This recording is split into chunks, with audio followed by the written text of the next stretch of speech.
দেকুল সানোয়ার আদর্শ উচ্চ বিদ্যালয় কলেজ কর্তৃক আয়োজিত অনলাইন শ্রেণী কার্যক্রমে প্রিয় শিক্ষার্থী বন্ধুরা, তোমাদেরকে স্বাগতম। আমি মোহাম্মদ আলমউদ্দিন, প্রভাষক হিসাব বিজ্ঞান বিভাগ, দেকুল সানোয়ার আদর্শ উচ্চ বিদ্যালয় কলেজ। প্রিয় শিক্ষার্থী বন্ধু, গত ক্লাসে আমি তোমাদেরকে একটা ছোট্ট একটা প্রশ্ন তোমাদেরকে সমাধান করেছিলাম, যেটা সৃজনশীল নয়, এটা নর্মাল একটা অঙ্ক আমি তোমাদের করালাম, যেটা তোমরা এখনো পর্যন্ত বেসিক দুর্বল, এই জন্য এটা আগে দিয়ে দিলাম। আজকে তোমাদেরকে যেটা সৃজনশীল নয়, একটা পূর্ণাঙ্গ একটি নগদ প্রবাহ বিবরণী কিভাবে তৈরি করতে হবে, পূর্ণাঙ্গ নগদ প্রবাহ বিবরণী তৈরি করতে কি কি লাগবে সেটা নিয়ে আলোকপাত করব এবং পূর্ণাঙ্গ নগদ প্রবাহ বিবরণীটা প্রস্তুত করে দিব। এটা হচ্ছে হিসাব বিজ্ঞান দ্বিতীয় পত্রের তৃতীয় অধ্যায়ের নগদ প্রবাহ বিবরণী কিভাবে তৈরি করতে হয়, এটার উপর আমি আগে পুরো প্রশ্নটা এক নজরে আমরা একটু পড়ে নিব, তারপর আমরা সলিউশন দেওয়ার চেষ্টা করব। কর্ণফুলী লিমিটেডের 2017 সালের তথ্যাদি নিম্নরূপ বিবরণ: টাকা, শেয়ার বিক্রি হতে নগদ প্রাপ্তি, নেট মুনাফা, লভ্যাংশ প্রদান, প্রাপ্য বৃদ্ধি, অগ্রিম খরচ হ্রাস, ভূমি বিক্রয়, প্রদেয় হিসাব বৃদ্ধি, যন্ত্রপাতি বিক্রিজনিত লাভ, অবশ্যই খরচ, যন্ত্রপাতি বিক্রয় হতে নগদ প্রাপ্তি, দীর্ঘমেয়াদী বিনিয়োগ ক্রয়, অন্যান্য তথ্য। একটা শুধুমাত্র সেটা প্রারম্ভিক নগদ তহবিল ছিল 50,000 টাকা। করণীয় কি? নগদ প্রবাহ বিবরণী তৈরি করো। এখন আমি তোমাদেরকে নগদ প্রবাহ বিবরণী তৈরি করে দিব। নগদ প্রবাহ বিবরণী তৈরি করার জন্য আমাদের কি কি লাগবে সেটা দেখতে হবে। নগদ প্রবাহ বিবরণীর ধাপ হচ্ছে তিনটি। কয়টি? তিনটি। নাম্বার 1, পরিচালন কার্যক্রম হতে নেট নগদ প্রবাহ তৈরি করতে হবে নাম্বার 1-এ। নাম্বার 2-তে যেটা তৈরি করতে হবে সেটা হচ্ছে বিনিয়োগ কার্যক্রম হতে নেট নগদ প্রবাহ, এরপরে অর্থায়ন কার্যক্রম হতে নেট নগদ প্রবাহ। এই তিনটা পার্ট কমপ্লিট করে আমরা এরপরে প্রারম্ভিক নগদ তহবিলটা যোগ করে আমরা সমাপনী নগদ তহবিলটা তৈরি করে পূর্ণাঙ্গ নগদ প্রবাহ বিবরণী প্রস্তুত করব। চলো এখন আমরা পুরো প্রশ্নটা যেহেতু পড়ে নিছি, এখন সলিউশন করার চেষ্টা করব। দেখো, একটু ভালো করে বোর্ডের দিকে তাকাও।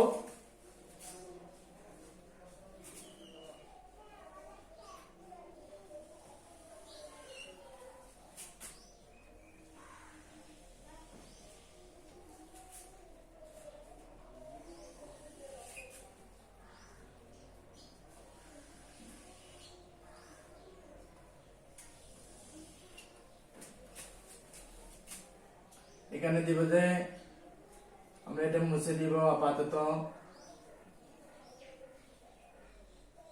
কর্ণফুলী লিমিটেড এর নগদ প্রবাহ বিবরণী।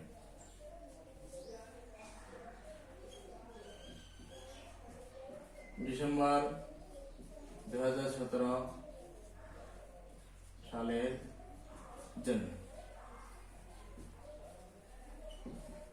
বিবরণ: টাকা।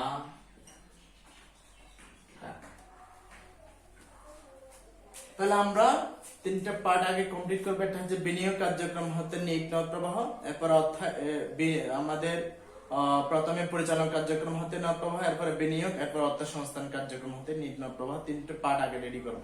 প্রথম হচ্ছে পরিচালন কার্যক্রম হতে নেট নগদ প্রবাহ নির্ণয়।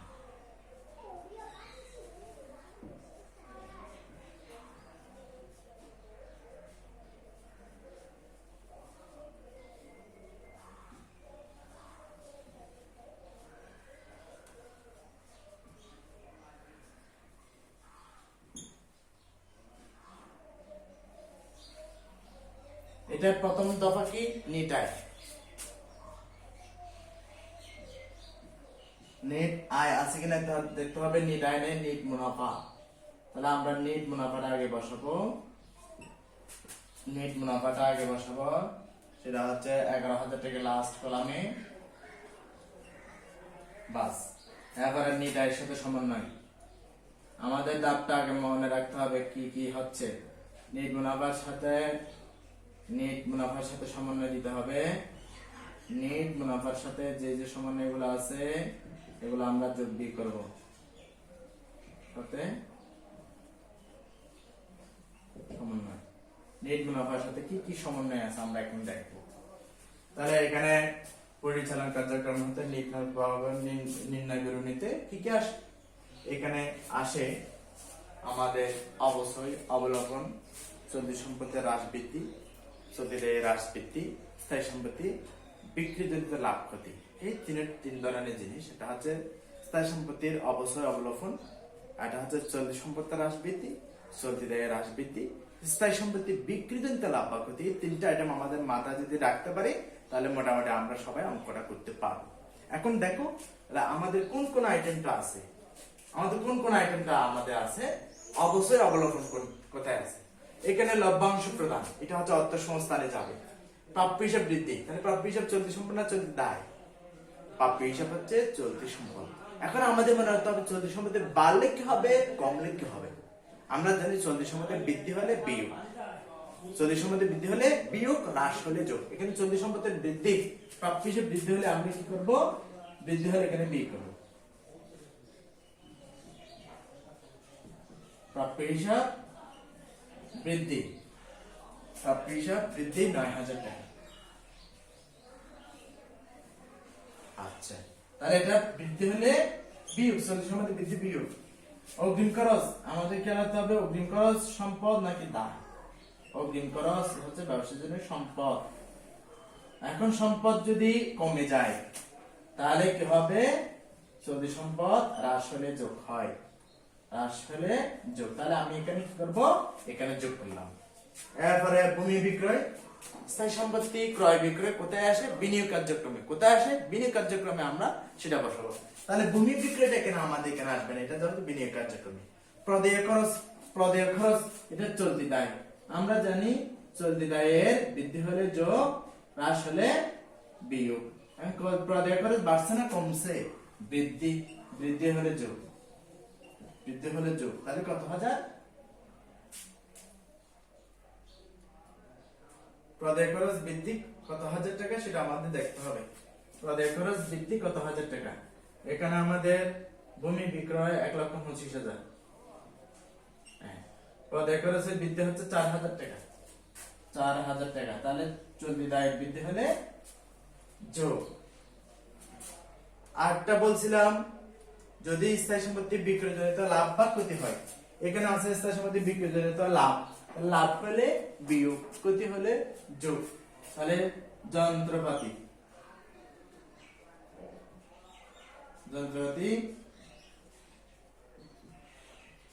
বিক্রয়জনিত লাভ 3,000 টাকা, লাভ হলে বিয়োগ, ক্ষতি হলে যোগ। এবারে স্থায়ী সম্পত্তির অবশ্যই, তাহলে অবশ্যই খরচ কত, 5,000 টাকা। তাহলে আমরা 5,000 টাকা অবশ্যই অবলোকন এগুলো যোগ হয়। তাহলে আমরা কি করব, পরিচালন কার্যক্রম হতে নির্ণয় প্রবাহ নির্ণয় করব। পরিচালন কার্যক্রম নেট নগদ প্রবাহ। তাহলে এখানে কত টাকা আমাদের দেখতে হবে,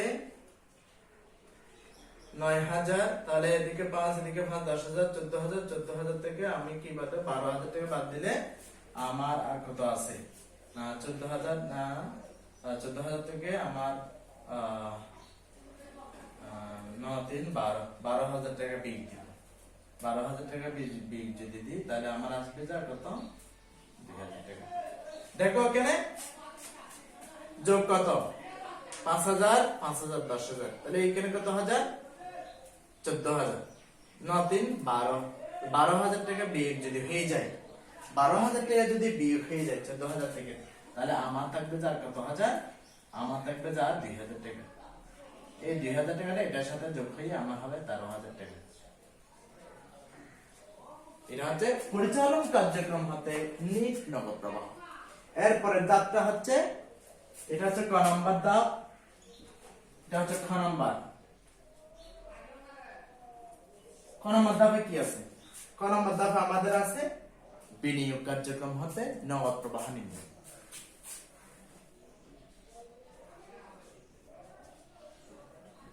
বিনিয়োগ কার্যক্রম হতে নগদ প্রবাহ। তাহলে বিনিয়োগ কার্যক্রমে কোনগুলো আসে? স্থায়ী সম্পত্তি ক্রয় বিক্রয়, বিনিয়োগ ক্রয় বিক্রয়, এই তিনটা জিনিস মনে রাখতে হবে। স্থায়ী সম্পত্তি ক্রয় বিক্রয়, বিনিয়োগ ক্রয় বিক্রয়। তাহলে এই ধরনের আইটেম কোনো কিছু আছে কিনা আমরা একটু দেখবো। আছে, অবশ্যই থাকবে। ভূমি বিক্রয়, বিক্রয় করলে টাকা আসবে, তাহলে যোগ হবে। এরপরে কি আছে? যন্ত্রপাতি বিক্রয়, তাহলে এটাও স্থায়ী সম্পত্তি বিক্রয়। আর দীর্ঘমেয়াদী ক্রয়, বিনিয়োগ ক্রয়। তাহলে এখানে আমি বলছি স্থায়ী সম্পত্তি ক্রয় বিক্রয়, বিনিয়োগ ক্রয় বিক্রয়। তাহলে তিনটা আইটেম আমরা পাইছি, এই তিনটা আইটেম আগে আমরা এখানে লিখবো। এটা হচ্ছে ভূমি বিক্রয় 1,25,000।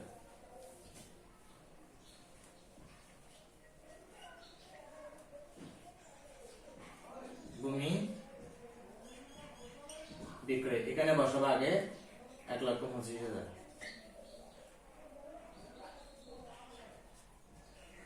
যন্ত্রপাতি বিক্রয়, যন্ত্রপাতি বিক্রয় হতে মাত্র কত? 45,000 টাকা। 45,000। এরপর আমাদের আছে দীর্ঘমেয়াদী বিনিয়োগ ক্রয়, দীর্ঘ মেয়াদী বিনিয়োগ ক্রয় কত? দীর্ঘমেয়াদী ক্রয় 8,000।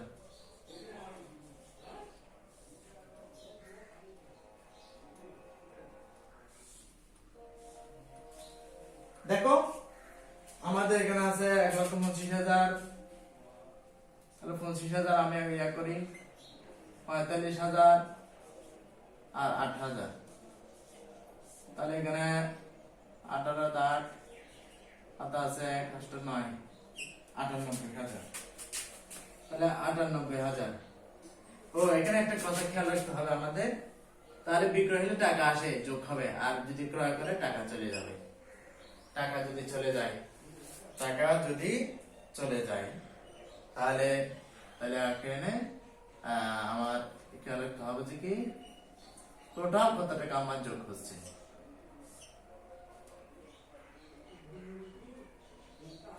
90,000। 90,000 থেকে 8,000 টাকা যদি চলে যায়, তাহলে এটা হবে আমার 90,000 থেকে 8,000 যদি চলে যায় 80,000, 10,000। তাহলে এটা হবে, এটা 8,000 না, এটা হবে 80,000 বিনিয়োগ করা। এটা 80,000 হবে। তাহলে 80,000, এখানেও 80 বসাবো আমি। 80, এই 80,000 যদি আমি বিয়োগ দিই 90,000 থেকে,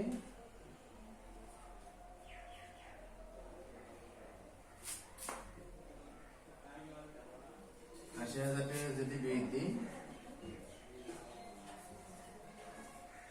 মানে 1,10,000। 1,10,000 টাকা আমি এখানে বসাবো।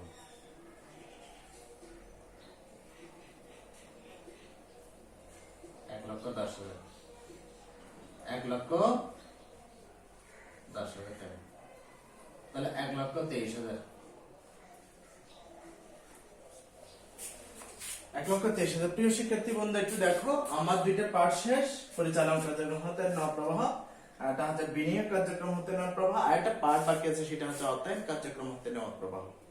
প্রিয় শিক্ষার্থী বন্ধুরা, তোমরা প্রশ্নটা একটু ভালো করে প্রথমে পড়ে নিবা। এখন আমি ওই যে পার্টটা আছে সেটা আমি এদিকে করাবো, প্রশ্নটা মুছে দিয়ে, যাতে করে আমার উভয় ইয়াটা যাতে মিলে যায়। তোমরা পুরো একটা পেজে সরাসরি করার চেষ্টা করবে, যেহেতু আমার এখানে জায়গা সংকুলন হচ্ছে না, এই জন্য আমি এদিকে করতেছি না। তাহলে এদিকে দেখো, আমি ওদিকে নিয়ে আসবো আগে। এই যে মনে করো আমি মনে করো এর দিকে এই যে 1,00,000 দিলাম, 1,23,000 টাকা সেটা দিকে প্রথমে, এটার নাম কি ছিল যে 1,23,000 টাকা। তাহলে 1,23,000 টাকা টোটাল। ওইখান থেকে গ নাম্বার আসবে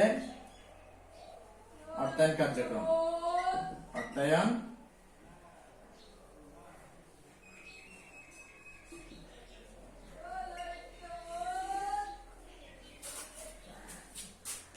একটা পেন লাগবে আমার, আর একটা মার্কার লাগবে। দেখো অর্থায়ন কার্যক্রম হতে নগদ প্রবাহ, অর্থায়ন কার্যক্রমে কোনগুলো আসবে, অর্থায়ন কার্যক্রমে কি কি আসবে আমরা একটু প্রশ্নটা একটু পড়ে নিব। অর্থায়ন কার্যক্রমে কি কি আসতেছে, যেহেতু আমি প্রশ্নটা মুছে দিয়েছি তাহলে আমাকে একটু দেখতে হবে প্রশ্নটা কি আছে এখানে, প্রশ্নটা কোথায়। আমার প্রশ্নটা এখানে আছে, প্রশ্নটা বলছে কি অর্থায়ন কার্যক্রমে, এখানে প্রশ্নটা হচ্ছে শেয়ার ইস্যু হতে নগদ প্রাপ্তি, এগুলো নগদ প্রবাহ আমার অর্থায়ন কার্যক্রমে আসবে। Share issue, share issue, share issue হলে টাকা আসে না যায়, অবশ্যই টাকা আসে। তাহলে 47,000, তাহলে 47,000 টাকা, 47,000 টাকা পেলাম। এরপরে লভ্যাংশ প্রদান, লভ্যাংশ লাভের অংশ প্রদান, তাহলে প্রদান করলে টাকা চলে যায় 6,000 টাকা চলে যাবে, তাহলে ব্র্যাকেট। এবারে আমাদের কোনো কিছু আছে কিনা দেখতে হবে, অর্থায়ন কার্যক্রমে আর কোনো আইটেম আছে কিনা আমাদেরকে দেখতে হবে। আশা করি আর নাই, আমাদের কোনো আইটেম যেহেতু নাই তাহলে আমরা এখন যোগ বিয়োগ করতে পারবো। তাহলে দেখো, তাহলে এখানে আমাদের আসতেছে 47,000 থেকে 6 চলে এলো আর 41,000, 41,000। তাহলে দেখো টোটাল আমরা এখন যোগ করব। এখানে দিব যে নিট নগদ বৃদ্ধি, নিট নগদ বৃদ্ধি কত হয় দেখো। তাহলে এখানে 3টা শূন্য আগে বসে দিব, 3 আর 1 4, 4 এর দিয়ে 5 আর দিকে 1,54,000, 1 লক্ষ। এটা হচ্ছে নিট নগদ বৃদ্ধি আমার কত টাকা বাড়ছে। এটার সাথে একটা জিনিস যোগ হয়, সেটা হচ্ছে প্রারম্ভিক নগদ হবে, প্রারম্ভিক নগদ তহবিল। আমাদের প্রশ্নে কত ছিল, তোমরা একটু আগে একটু চার্জ দিতে হবে। প্রথমে আমি কি বলছিলাম, প্রশ্নটা আগে ছিল, এখানে প্রশ্নে আছে, ওখানে প্রশ্নটা তোমার দেখবা, দেখে দেখবে নিচে একেবারে নিচে 50,000 টাকা একটা প্রারম্ভিক নগদ তহবিল ছিল। তার প্রারম্ভিক নগদ তহবিল যদি আমি কি করি 50,000 টাকা যোগ করি, তাহলে 2,04,000, এই 2,04,000 টাকা হবে আমার নগদ প্রবাহ বিবরণী।